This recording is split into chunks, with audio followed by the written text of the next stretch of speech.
And we're live. Good morning. Welcome to Intune Barbershop. My name is Kevin Vanover. Josh Gatewood is with me, and we're going to be presenting to you today Microsoft Hotpatch. So Hotpatch, this is a new feature that is in public preview. So it is available in most Intune tenants, something that you can start deploying and just go ahead and start testing out in your environments right now.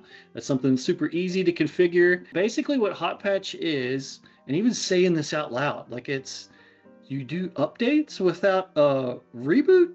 I mean, some drivers you can do that with, but for the most part, anytime you update, you got to turn it off and on again. So with Hotpatch, this is where it's kind of changing how Windows updates are deployed. Traditionally, with our Windows update flow through Intune for auto patch or just through the Intune Windows update policies.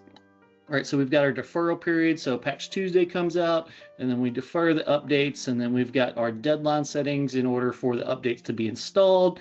And then the end user gets the notification, hey, we've got an update for you. Do you want to restart now? They don't press restart now, they press another time. I'm guilty of that as well. It's just human nature. And then we wait till the absolute last second, and then we finally reboot our machine.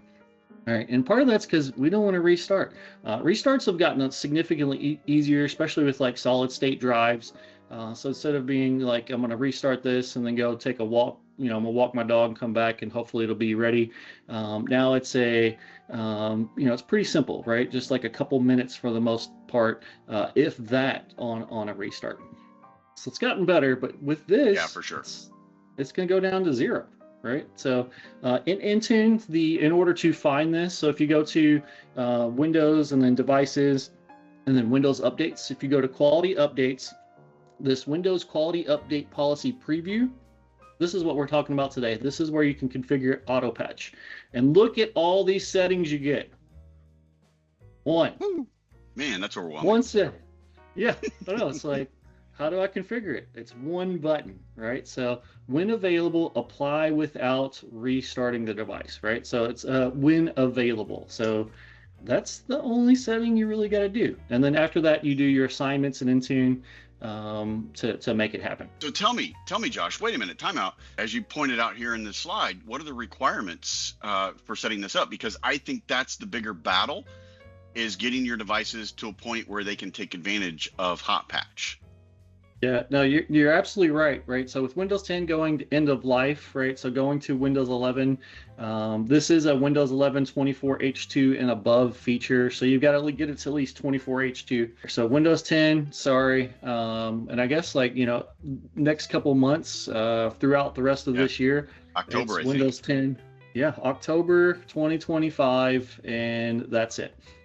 So it's another, you want to cut down on your reboots. That would be like a selling point to like your CISO or anybody in your organization to be like, why do I want to go to Windows 11 right now? Like, well, we can cut down our reboots. I think putting that, put it in sparkle text, make it bold. That alone could be like a selling point to help speed run some of this. And I definitely think it's worth saying, sorry, Josh. I think it's worth saying that if they have enterprise licensing already in Microsoft 365, they have the ability to use Intune to do the feature update to get to Windows 11 24H2 using that as a tool. And then you can plan and roll that out at a scheduled time. You can scope it to your devices. It's just a matter of making that internal business decision on when are we ready to go. So you can definitely use this as a way to pilot it to make sure you're not going to step on your toes by doing the Windows 11 update and what the impact's going to be on your user community. But you do have that capability if you have Windows enterprise licensing within the Intune suite, or Intune and Microsoft 365. Yeah, no, it's Intune to get to Windows 11. My favorite thing in Intune still is the feature updates. But Hotpatch is coming on just because yes, I ain't got a reboot. I'm in, right? Because it always happens at I'm trying to present, and then I get that pop up, right? So I agree completely. Using Intune to get to Windows 11, and then once you're here, then Hotpatch lights up. You also need the latest baseline release, and we'll kind of talk about those baseline releases here in a moment. But basically, it's like the latest like quality monthly update. As long as you've got that, you're going to have the latest baseline release. And then some other features that is required is the virtualization-based security, right? So virtualization-based security that uses the hardware virtualization to create, it's like an isolated virtual environment. So it's so that like the kernel can't be compromised because it uses like the root of the OS, which is that's pretty cool. There's also, if you've got ARM devices, there is a registry key that you would have to add. So you could do like an Intune script to add this registry key as well.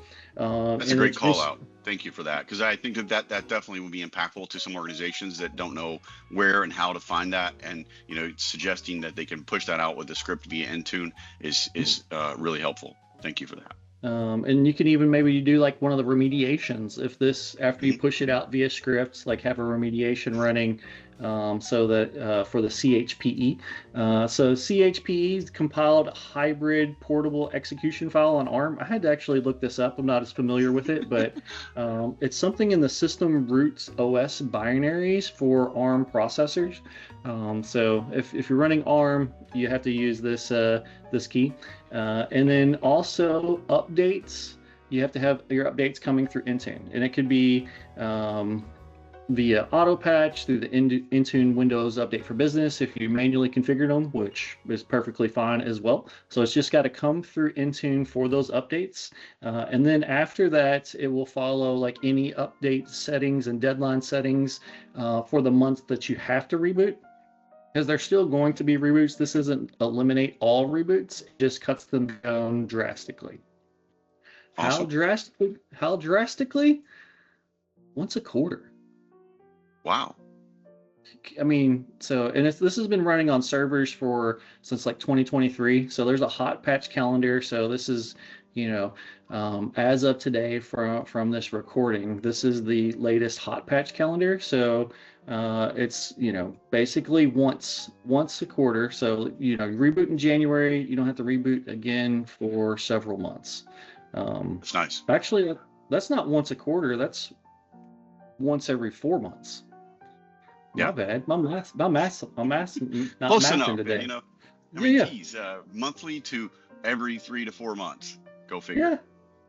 Yeah. So super excited about this feature. It is in preview. So it is like the B update to allow for that to happen. And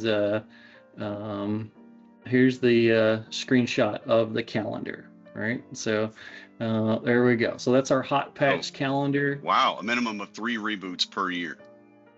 Yeah. Which I think some of our clients that we talk to, that's probably three reboots, maybe an upgrade for some of their user base. For sure. Yeah. Cool. Yeah. No. Nice. So that's Hotpatch. Yeah, I do have a question though, Josh, and this is something that we can cover in our next session when we talk about the top 5 configs that we do. But I definitely think something that's going to help you with Hotpatch is Windows Health Monitoring and data collection. In our next session, we're definitely going to talk about setting those 2 things up. That allows you to get endpoint analytics and good update reporting on your endpoints, and we'll definitely cover that. And also, if you like and subscribe and you comment on our videos, if there's things that you'd like for us to cover in these barbershop talks, please let us know. That we'll put together, a quick, 10 to 20 minute video on those things if we feel like it's something that the broader community would be able to take advantage of. So thanks, everyone. Yeah, thanks, everyone.